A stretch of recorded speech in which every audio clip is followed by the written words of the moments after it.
그 아이까지 없애버려라. 뒤탈이 없도록 조용히 처리하도록 하라. 한마디 명이 떨어졌습니다. 그 대상은 다름 아닌 이제 겨우 7살, 세상 물정도 모르는 어린아이였습니다. 대체 이 어린 꼬마가 무슨 죄를 지었기에 조정의 높은 대감이 목숨까지 노리게 된 것일까요? 발단은 단 하나였습니다. 온 고을이 우러러보던 대감의 말 속에서 어른들도 감히 알아채지 못한 거짓을 오직 이 아이만이 똑바로 짚어낸 것이었지요. 높은 자리에 앉은 자의 거짓과 그 앞에 홀로 선 7살 아이의 바른 눈. 과연 이 위태로운 아이는 끝까지 무사할 수 있을지 지금부터 그 이야기를 들려드리겠습니다. 조선 땅 한 고을에 몰락한 양반가가 있었습니다. 한때는 문벌 있는 집안이었으나 가장이 영모의 누명을 쓰고 세상을 떠난 뒤로 살림은 급격히 기울었지요. 대문은 낡아 삐걱거렸고 마당에는 잡초가 무성하였습니다. 그 집에는 어머니 서은아와 7살 난 아들 강유한 단둘이 살고 있었지요. 아버지 강태진은 본디 강직한 성품으로 이름난 관리였습니다. 백성의 억울함을 그냥 지나치지 못하는 성정이라 조정 안팎에 적이 적지 않았지요. 그러던 어느 날 뜻하지 않게 영모에 연루되었다는 누명을 쓰고 국문을 받다 세상을 등지고 말았습니다. 서은아는 남편을 잃은 슬픔을 홀로 사귀며 어린 아들을 키워냈습니다. 유아는 또래보다 말수가 적고 눈빛이 깊은 아이였는데 마을 사람들은 하나같이 아비를 닮아 총명하다 하였지요. 그러던 어느 날 유아는 아버지의 유품을 정리하다 낡은 문갑 서랍 깊은 곳에서 작은 종이 쪽지 하나를 발견하였습니다. 먼지가 앉은 종이를 조심스레 펼쳐보니 아버지의 필체로 이런 글이 적혀 있었지요. 거짓은 반드시 같은 흔적을 남긴다. 사람의 말보다 행동을 보아라. 유아는 그 글귀를 몇 번이고 되읽었습니다. 어머니, 이것 좀 보십시오. 아버지께서 남기신 글인가 봅니다. 서은아는 아들이 내민 쪽지를 받아들고 한참을 말없이 바라보았습니다. 그러곤 눈시울을 붉히며 말했지요. 내 아버지는 늘 그리 말씀하셨단다. 사람은 입으로는 얼마든지 꾸며낼 수 있어도 몸은 거짓을 완전히 숨기지 못한다고 말이다. 억울한 일을 당한 이가 있다면 그 사람의 말을 믿기보다 앞뒤가 맞는지를 살펴야 한다 하셨지. 유아는 고개를 끄덕이며 그 말을 가슴 깊이 새겨 넣었습니다. 아버지, 소자는 반드시 그 말씀을 잊지 않겠습니다. 그로부터 얼마 지나지 않아 고을에는 큰 소란이 일었습니다. 백성의 재산을 빼앗은 사건이 벌어졌는데 그 규모가 작지 않아 조정에까지 알려지고 만 것이었지요. 이에 호조참판 조문혁이 직접 고을에 내려와 사건을 조사하게 되었습니다. 왕께 올릴 장계를 작성하기 위함이었지요. 고을 사람들은 대감이 몸소 내려왔다는 소식에 저마다 마당 앞으로 몰려나와 웅성거렸습니다. 조 대감께서 친히 오셨다니 이제야 억울함이 풀리려나. 그러게 말일세 호조참판식이나 되시는 분이 오셨으니 어련히 잘 밝혀주시겠나. 며칠 뒤 관아 앞마당에 큰 자리가 마련되고 국문이 열렸습니다. 이른 아침부터 마당은 발 디딜 틈 없이 사람들로 가득 찼지요. 재산을 빼앗긴 백성들은 저마다 억울함을 풀어줄 날만을 기다려 온터라 눈빛이 간절하였습니다. 유한도 어머니의 손을 잡고 구경 삼아 그 자리에 나가 있었습니다. 어머니, 저 대감이 그리 대단한 분이십니까? 그래, 조정에서도 손꼽히는 어른이시란다. 저분 말씀이면 고을의 억울함도 풀릴 것이다. 서은아는 그리 답하면서도 어딘가 조심스러운 기색을 감추지 못하였습니다. 조문혁은 높은 자리에 앉아 위엄을 갖추고 좌우를 둘러보며 신문을 시작하였지요. 이 사건은 내가 직접 살펴본 바가 있으니 한치의 거짓도 용납지 않을 것이다. 그리 말하는 조문혁의 목소리는 무겁고 단호하였습니다. 관리들과 백성들은 그 말에 고개를 숙이며 신뢰를 보였지요. 조문혁은 사건 당일의 정황을 낱낱이 진술하기 시작했습니다. 내가 해질 무렵 처음 그 현장에 당도하였을 때 이미 재산을 빼앗긴 자들이 마당에 널브러져 있었느니라. 그 광경을 보고 내 어찌 참담하지 않았겠는가. 진작에 이 고을에 있었더라면 그런 참혹한 일은 막았을 것을. 조문혁의 말에 백성들은 안타까운 탄식을 내뱉었습니다. 그런데 마당 한 귀퉁이에서 어머니 손을 잡고 서 있던 유한이 그 말을 듣고 고개를 갸웃거렸습니다. 해질 무렵이라니 그 시각이면 이미 장이 파하고 파장을 알리는 북소리가 울린 지 한참 지난 뒤였습니다. 유한은 그날 저작거리에서 놀다 파장북 소리를 직접 들었던 터라 그 시각을 똑똑히 기억하고 있었지요. 대감의 말대로라면 해가 채 기울기도 전에 이미 그 자리에 있었어야 앞뒤가 맞았습니다. 또한 조문혁은 자신이 직접 보았다는 물건 하나를 증거로 내세우며 말했습니다. 이 물건이 바로 그날 현장에 있던 것이니 그 무엇으로도 부인할 수 없을 것이다. 이것이 바로 죄인이 훔쳐낸 물건임이 분명하다. 하나 유한은 그 물건이 사건이 있던 그 시각에는 전혀 다른 곳에 있었다는 사실을 알고 있었습니다. 이웃집 아이가 그 물건을 들고 저작거리에서 놀았던 것을 유한이 제 눈으로 직접 보았던 까닭이었지요. 유한은 어머니의 옷자락을 꼭 쥔 채 마음속으로 몇 번이고 따져보았습니다. 대감의 말이 서로 어긋나고 있었지요. 시각도 맞지 않고 물건이 있던 자리도 맞지 않았습니다. 아버지의 글귀가 다시금 머릿속을 스쳐 지나갔습니다.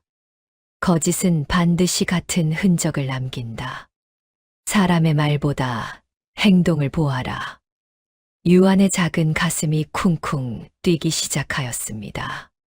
국문이 막바지에 이르러 조문혁이 사건을 마무리 지으려 하는 순간이었습니다. 이로써 사건의 전말이 명백히 드러났으니 죄인을 엄히 다스릴 것이다.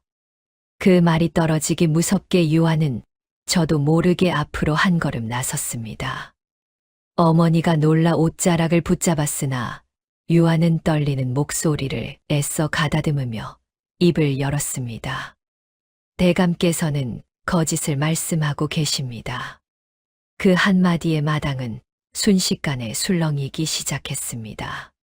사람들은 서로를 돌아보며 수군거렸고 관리들의 얼굴에는 당혹스러운 기색이 스쳤지요. 저 아이가 대체 무슨 말을 하는 게야. 어린 것이 겁도 없이. 조문혁은 미간을 잔뜩 찌푸리며 유한을 노려보았습니다. 어린 것이 무엄하게 어느 안전이라고 함부로 입을 놀리느냐. 냉큼 물러서지 못할까. 서은하는 황급히 아들 앞을 가로막으며 몸을 낮추었습니다. 대감, 어린아이의 철없는 말이니 부디 너그러이 헤아려 주십시오. 유한은 어머니 뒤에 숨으면서도 눈만은 조문혁에게서 떼지 않았습니다. 대감께서는 해질 무렵에 도착하셨다 하셨으나 그 시각은 이미 파장북이 울린 뒤였습니다. 또한 증거라 하신 물건은 그날 다른 곳에 있는 것을 소인이 직접 보았습니다.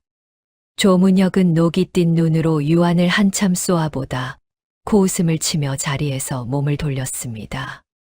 어린 것의 망언에 시간을 낭비할 수 없다. 아이의 말 한마디에 국법이 흔들릴 소냐. 이 사건은 이대로 마무리하겠다. 백성들 역시 그 말에 다시 고개를 끄덕이며 유한을 향해 혀를 찼습니다. 어린 것이 뭘 안다고 대감 앞에서 그런 소리를. 저러다 큰 화를 입지. 그러나 그 자리에 있던 이들 중 단 한 사람, 암행어사 한도겸만은 유한의 말을 흘려듣지 않았습니다. 해에 질 무렵과 파장부. 그 짧은 말 속에 담긴 시각에 어긋남을 놓치지 않은 것이었지요. 한도겸은 물러가는 사람들 틈에서 유한을 가만히 바라보았습니다. 저 어린 도령이 대체 무엇을 본 것인가? 그의 눈빛에는 처음으로 짙은 의심이 서리기 시작하였습니다. 그날 밤 한도겸은 등불 아래 홀로 앉아 낮에 있었던 국문의 정황을 하나하나 되짚어 보았습니다. 대감의 말과 저 아이의 말, 어느 쪽이 참인지는 두고 보면 알 것이다. 어딘가 맞아떨어지지 않는 조각들이 자꾸만 눈앞에 어른거렸습니다. 한도겸은 품속에서 작은 수첩을 꺼내 방금 들은 말을 조용히 적어두었습니다. 등잔불이 흔들릴 때마다 그의 얼굴에 드리운 그림자도 함께 일렁였지요. 풀리지 않은 물음 하나가 그렇게 조용히 그의 마음속에 자리를 잡았습니다. 국문이 끝난 뒤로 고을의 인심은 하루아침에 뒤바뀌고 말았습니다. 며칠 전만 해도 유한을 총명하다 칭찬하던 이들이 이제는 담장 너머로 손가락질을 해대었지요. 저 댁 도령이 대감을 모함했다지. 어린 것이 겁도 없이 나서더니 필시 뒤가 구린 집안일세. 서은하는 그런 말을 들을 때마다 가슴이 무너지는 듯하였으나 내색하지 않고 아들을 감쌌습니다. 저잣거리에 나가면 아이들마저 유한을 보고 손가락질하며 뒤에서 수군거렸습니다. 저 애랑 놀지 마라. 대감을 모함한 집안 자식이라더라. 유한은 그 말을 들을 때마다 아래 십수를 꾹 깨물었습니다. 아무도 자신의 말을 믿어주지 않는 처지가 서럽기 그지없었으나 그렇다고 눈물을 보일 수는 없었습니다. 조문혁은 관아에서 그 소문을 전해 듣고는 흡족한 듯 입꼬리를 올렸습니다. 어린 것 하나 나서서 될 일이 아니지. 이대로 사건을 마무리 짓고 왕께 장계를 올리면 그만이다. 배인수는 그 말에 고개를 조아리며 답하였습니다. 예, 대감. 이미 고을 인심도 대감 편으로 돌아섰으니 걱정하실 것 없습니다. 조문혁은 만족스러운 듯 수염을 쓸어내리며 웃음을 지었습니다. 본디 백성이란 힘 있는 자의 말을 믿기 마련이다.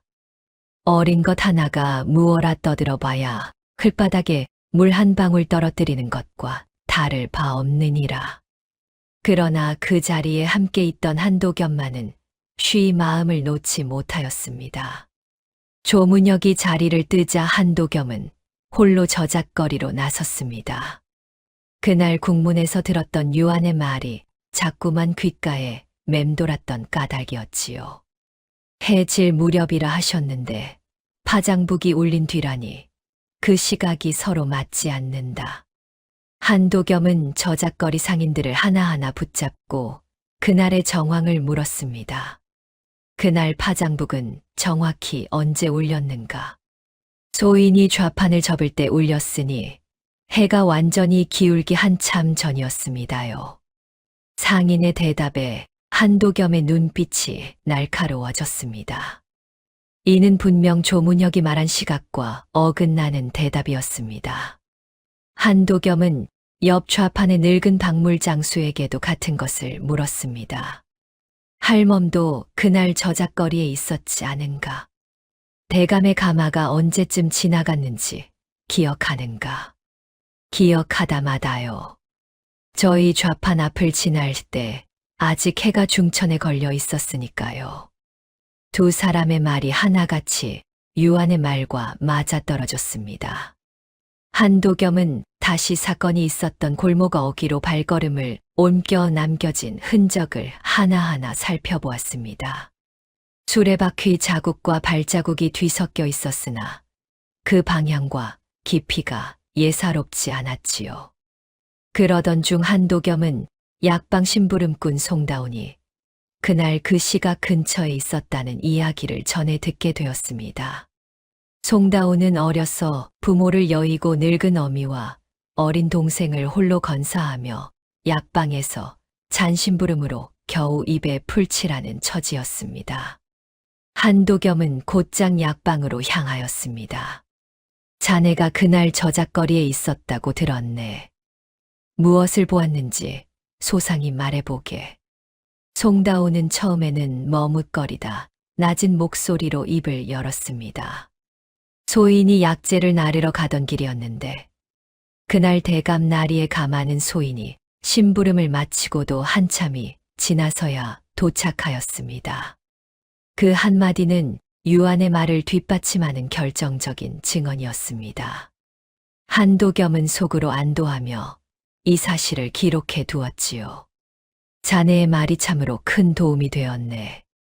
며칠 뒤 다시 국문이 열리면 오늘 한 말을 그대로 전해주게.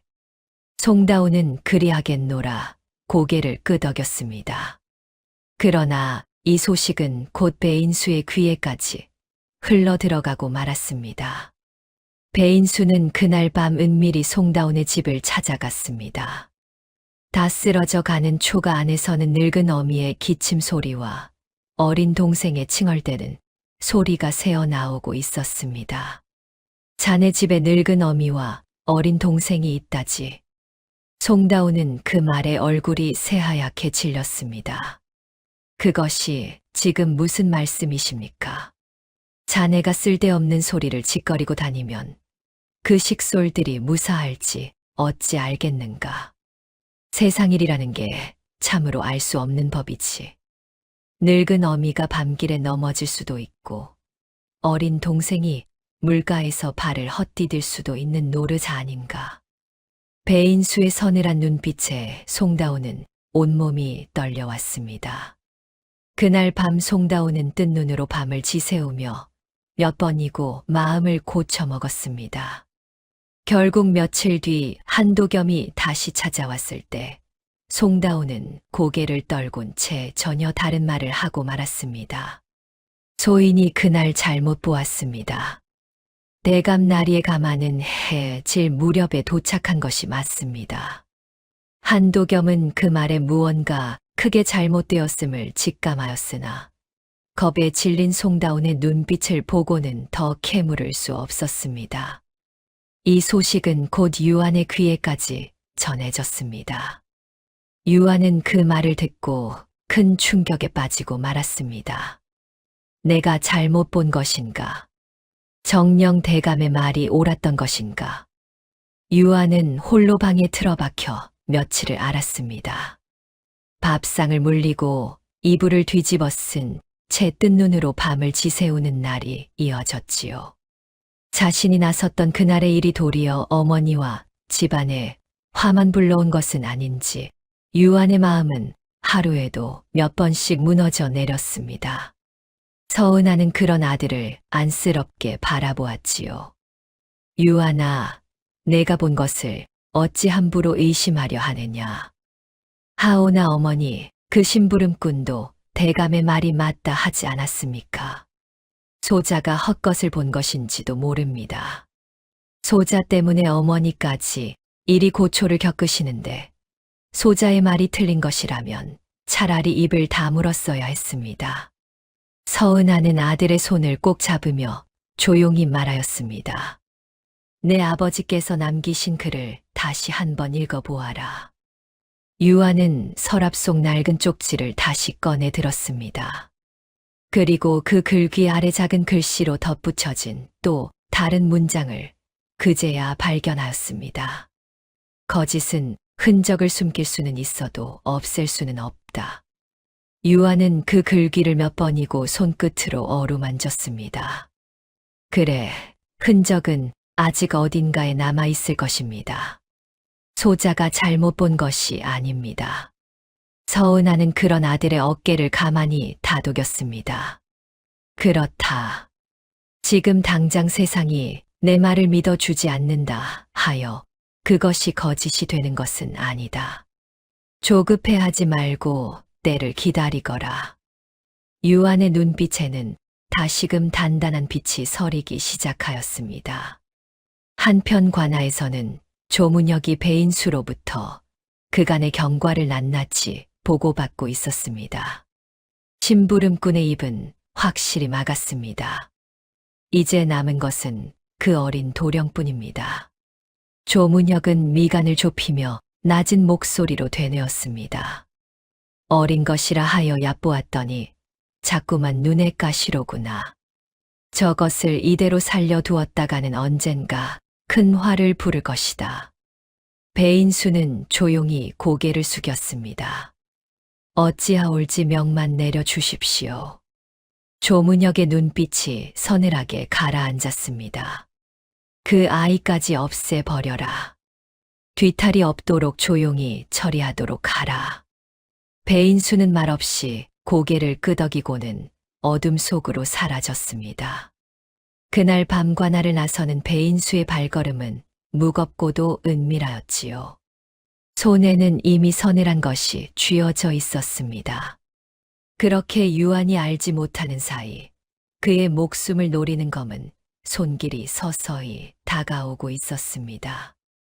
등잔불 하나 없는 캄캄한 골목 어귀에서 그림자 하나가 조용히 강신의 집 담장 쪽으로 움직이고 있었습니다.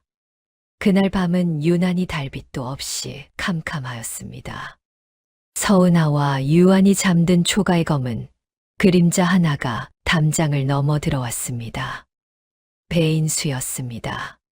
배인수는 소리 없이 마당을 가로질러 유한이 잠든 방문 앞에 이르렀습니다. 그런데 그때 이웃에 사는 오첨지가 뒷간에 다녀오다 낯선 그림자를 발견하고 걸음을 멈추었습니다. 저것이 대체 누구인가? 강신의 담을 넘다니. 오첨지는 급히 골목 끝에서 은밀히 강신의 집을 살피고 있던 한도겸에게 달려갔습니다. 한도겸은 며칠 전부터 유한의 신변이 위태로울 것을 짐작하고 밤마다 몰래 그 집 근처를 지키고 있던 참이었습니다. 날이 큰일 났습니다. 방금 검은 옷을 입은 자가 강신의 담을 넘었습니다. 한도겸은 지체 없이 몸을 일으켜 오첨지와 함께 담을 넘었습니다. 마침 배인수가 방문을 조용히 열어젖히려는 찰나였습니다. 멈추어라. 한도겸의 낮고 단호한 외침에 배인수는 화들짝 놀라 몸을 돌렸습니다. 놀란 유한이 잠에서 깨어 비명을 지르자 서은하도 곧장 뛰쳐나왔습니다. 배인수는 순간 칼자루에 손을 가져갔으나 오첨지가 몽둥이를 휘두르며 앞을 막아섰습니다. 이놈, 어린아이를 상대로 무슨 짓이냐. 배인수는 형세가 불리함을 깨닫고 담을 넘어 어둠 속으로 달아났습니다. 한도겸은 놀란 유한을 조심스레 살피며 물었습니다. 도령, 다친 곳은 없습니까? 괜찮습니다. 나리. 하오나, 어찌 저런 자가 소자를 노린단 말입니까? 한도겸의 눈빛이 무겁게 가라앉았습니다. 이는 필시 국문 때 도령이 하였던 말과 무관하지 않을 것입니다.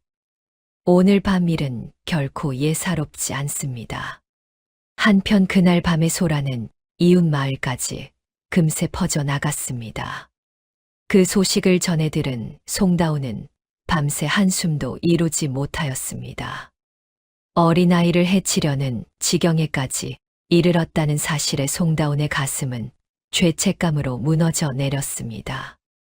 내가 그날 거짓을 고하지 않았더라면 저 어린 도령이 이런 화를 당할 까닭이 없었을 것을. 송다운은 밤새 뒤척이다 새벽녘이 되어서야 마음을 굳혔습니다. 더 이상 침묵한다면 또 다른 억울한 사람이 생길 것이다. 이제라도 바른 대로 고해야 한다. 날이 밝자 송다운은 한도겸을 찾아가 그간의 일을 모두 털어놓았습니다. 날이 소인이 그날 거짓을 고하였습니다. 배인수라는 자가 소인의 늙은 어미와 어린 동생을 두고 협박을 하였기에 어쩔 수 없이 대감의 말이 맞다 하였습니다. 실은 그날 대감의 가마는 파장북이 울리고도 한참이 지나서야 도착하였습니다. 한도겸은 그 말을 듣고 굳게 다짐하듯 고개를 끄덕였습니다. 자네의 용기 있는 고백 결코 헛되지 않게 하겠네. 한도겸은 다시금 사건을 처음부터 파고들기 시작하였습니다. 그러던 중 유아는 아버지의 유품 가운데 오랫동안 열어보지 않았던 낡은 문서함을 발견하였습니다. 그 안에는 강태진이 생전에 남긴 여러 장의 기록이 빼곡히 담겨 있었습니다. 유아는 그 기록을 하나하나 살펴보다 놀라운 사실을 발견하였습니다. 조문혁이 지금으로부터 여러 해 전에도 이와 똑같은 방식으로 죄 없는 이들에게 누명을 씌운 일이 있었다는 것이었습니다. 거짓 증인을 내세우고 있지도 않은 물건을 증거라 우기던 그 수법이 이번 사건과 조금도 다르지 않았습니다. 아버지께서는 이미 오래전에 이 사실을 알아채셨던 것입니까? 유아는 떨리는 손으로 기록을 넘기다 마지막 장에 이르러 숨이 멎을 듯한 문장을 마주하였습니다. 강태진이 조문혁의 죄상을 밝히려 하자 조문혁이 도리어 강태진에게 영모의 누명을 씌워 제거하였다는 내용이었습니다. 아버지께서는 조문혁의 죄를 밝히려다 그리 세상을 등지신 것이었구나. 유한의 눈에서 뜨거운 것이 차올랐습니다. 어머니의 억울함과 아버지의 죽음이 모두 한 사람으로부터 비롯되었다는 사실에 유한은 온몸이 떨려왔습니다. 그러나 곧 마음을 다잡고 기록을 계속 살펴보던 유한은 마지막으로 결정적인 모순 하나를 찾아내었습니다. 조문혁이 국문에서 직접 보았다고 주장한 그 물건은 사건이 벌어진 뒤 한참이 지나서야 장인의 손에서 만들어진 것이었습니다. 즉 조문혁은 애초에 있을 수도 없는 물건을 두 눈으로 보았다고 거짓을 고한 것이었습니다. 유아는 곧장 이 사실을 한도겸에게 알렸습니다. 날이 그 물건은 사건이 있고도 한참 뒤에야 만들어진 것이라 합니다. 대감께서는 세상에 존재하지도 않던 것을 보았다 하신 것입니다. 한도겸은 그 말을 듣고 무릎을 탁 쳤습니다. 바로 이것이었구나. 이제야 모든 조각이 맞아떨어진다.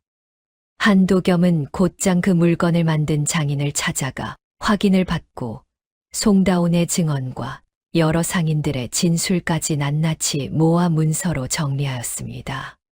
그렇게 숨겨져 있던 물증을 모두 확보한 한도겸은 지체 없이 궁으로 향하였습니다. 전하, 지난 국문에서 밝혀지지 않은 새로운 사실이 드러났사옵니다. 부디 다시 국문을 열어 진상을 밝힐 수 있도록 윤허하여 주시옵소서. 궁궐 안 넓은 마당에 다시 국문 자리가 마련되었습니다. 왕이 친히 자리하시고 조정 대신들이 좌우로 늘어선 가운데 조문혁은 여전히 당당한 낯빛으로 자리에 나왔습니다. 지난 국문에서 이미 승기를 잡았다 여긴 탓인지 그 걸음걸이에는 조금의 흔들림도 없었습니다. 전하, 신은 그날의 정황을 있는 그대로 아뢰었을 뿐이옵니다. 어린아이의 말 한마디로 신을 의심하시는 것은 부당한 처사인 줄 아뢰옵니다. 왕은 조문혁의 말을 들으며 아무런 표정도 드러내지 않았습니다. 그러곤 고개를 돌려 마당 한편에 서 있는 유한을 바라보았습니다. 대신들의 눈길이 일제히 그 작은 아이에게 쏠렸습니다. 내가 지난번 국문에서 대감의 말이 거짓이라 하였다지. 오늘 이 자리에서 다시 한번 물을 기회를 주겠다. 두려워 말고 아는 대로 고하라. 유한은 조용히 앞으로 나아가 예를 갖추었습니다. 마당에 모인 대신들 사이에서 낮은 웅성거림이 일었습니다. 저 어린 것이 다시 대감께 대들려는 게요. 어디 두고 봅시다. 지난번처럼 망언으로 그칠지. 유아는 그런 수군거림에도 조금도 흔들리지 않았습니다. 대감, 지난번 국문에서 해질 무렵 처음 현장에 당도하셨다 하셨습니다. 그 말씀이 지금도 변함없으신지요? 조문혁은 대수롭지 않다는 듯 답하였습니다. 그렇다. 해질 무렵이었다. 그렇다면 그 자리에서 대감께서 보셨다는 물건은 언제 처음 눈에 들어오셨는지요? 현장에 당도하자마자 곧바로 눈에 들어왔느니라. 유아는 고개를 끄덕이며 다시 물었습니다. 현장에 당도하시기 전 대감께서는 어디에 계셨는지요? 관아에서 곧장 나와 그리로 향하였다. 유아는 잠시 뜸을 들이다 다시 물었습니다. 관아에서 나오신 시각은 언제였는지요? 조문혁은 그 물음에 순간 말문이 막혔습니다. 앞서 진술과 어긋나지 않게 답하려니 시각이 자꾸만 어긋났던 것입니다.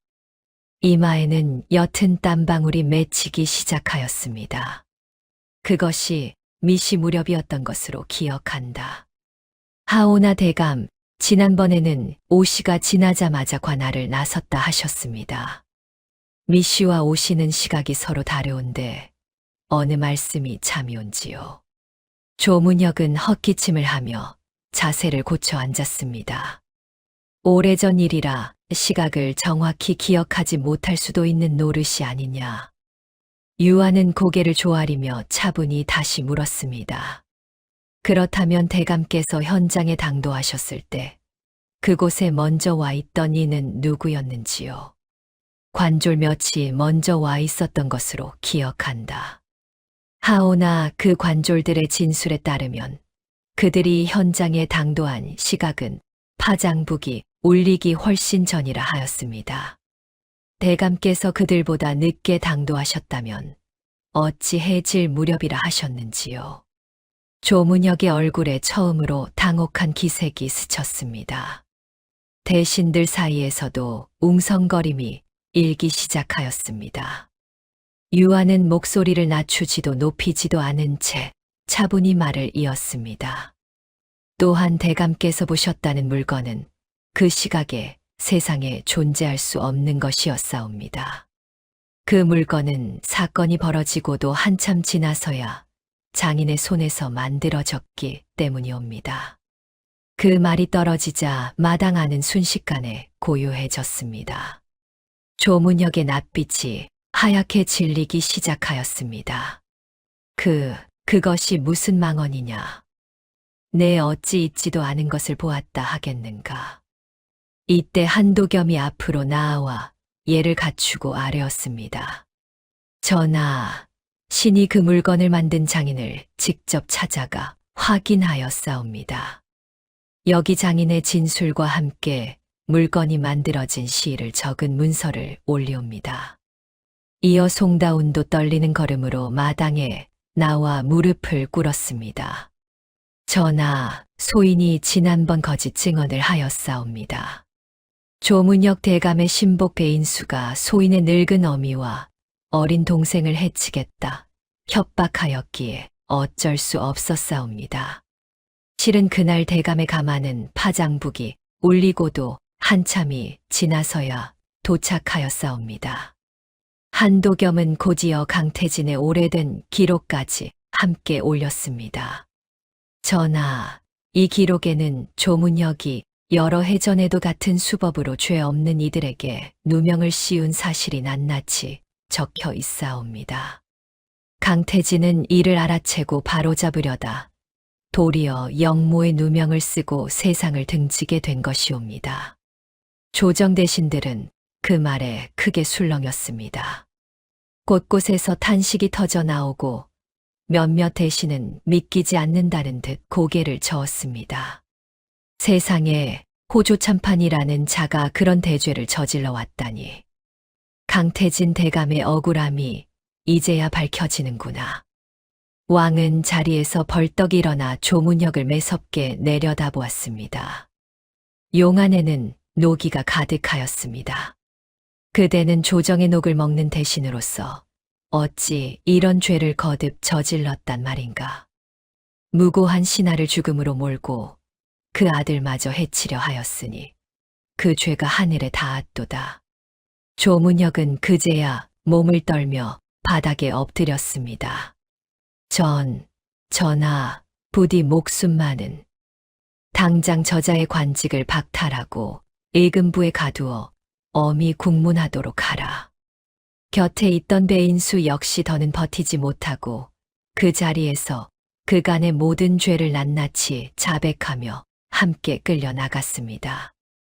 며칠 뒤 왕은 강태진의 억울함을 완전히 풀어주고 그 충절을 기려 명예를 회복시켜 주었습니다. 조정에서는 강태진의 신의 앞에 새로이 교지를 내려 그 이름을 다시금 새겼습니다. 서은아는 그 소식을 전해 듣고 남편의 위패 앞에서 오랫동안 눈물을 삼켰습니다. 서방님, 이제야 그 억울함이 풀렸습니다. 유한이가 서방님의 뜻을 이어 이 일을 해내었습니다. 왕은 그러곤 유한을 다시 궁으로 불러들였습니다. 내 아비의 뜻을 이은 그 총명함이 참으로 갸륵하다. 내 너에게 벼슬을 내리고자 하는데 어떠하냐? 유한은 조용히 고개를 숙였습니다. 전하, 소자는 아직 어리고 배움이 부족하옵니다. 부디 더 자라 스스로 준비가 될 때까지 기다려 주시옵소서. 왕은 그 말을 듣고 잔잔한 미소를 지었습니다. 어린 나이에도 벼슬에 눈이 어둡지 않으니 그 또한 내 아비를 닮았구나. 나라를 바로 세운 것은 벼슬이 아니라 7살 아이의 바른 눈이었다. 유한은 아버지의 유품을 품에 꼭 안은 채 어머니 서은아와 함께 집으로 돌아갔습니다. 궁궐문을 나서는 두 사람의 뒷모습을 향해 대신들 몇몇이 고개를 숙여 예를 표하였습니다. 돌아가는 길 내내 두 사람의 발걸음은 그 어느 때보다 가벼웠습니다.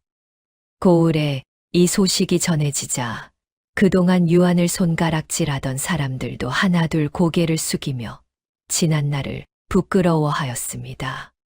내 그때 어린 것을 몹쓸 말로 몰아세웠으니 이 무슨 부끄러운 일인가. 그러게 말일세. 나이가 어리다 하여 함부로 판단할 것이 아니었네. 그날 이후 고을 사람들은 나이가 어리다 하여 함부로 사람을 낮추어 보지 않게 되었습니다. 오히려 저작거리에 모여 앉으면 어린 도령이 대감의 거짓을 밝혀낸 이야기를 두고두고 이야기하였지요. 진실과 올바름은 나이를 가리지 않는다는 그 말이 오래도록 고을 사람들의 입에서 입으로 전해져 내려갔습니다. 서은아는 그런 아들의 손을 꼭 잡고 저물어 가는 하늘을 함께 바라보았습니다. 여러분은 어떻게 생각하시나요? 7살 아이의 말 한마디가 세상을 바꿀 수 있다고 믿으십니까? 강유한은 나이가 어리다는 이유로 숱하게 무시당하고 손가락질까지 받았습니다. 하나 유한은 끝내 흔들리지 않았습니다. 어른들도 두려워 입을 다물던 거짓 앞에서 오직 바른 눈을 가진 아이만이 제 목소리를 낼 수 있었습니다. 거짓은 아무리 흔적을 숨기려 해도 결국 드러나기 마련이고 진실은 나이도 신분도 가리지 않는다는 것을 이 이야기는 말해줍니다. 오늘 이야기가 마음에 드셨다면 좋아요와 구독 부탁드립니다. 백야야담은 여러분과 함께 더 많은 이야기를 나누고 싶습니다. 감사합니다.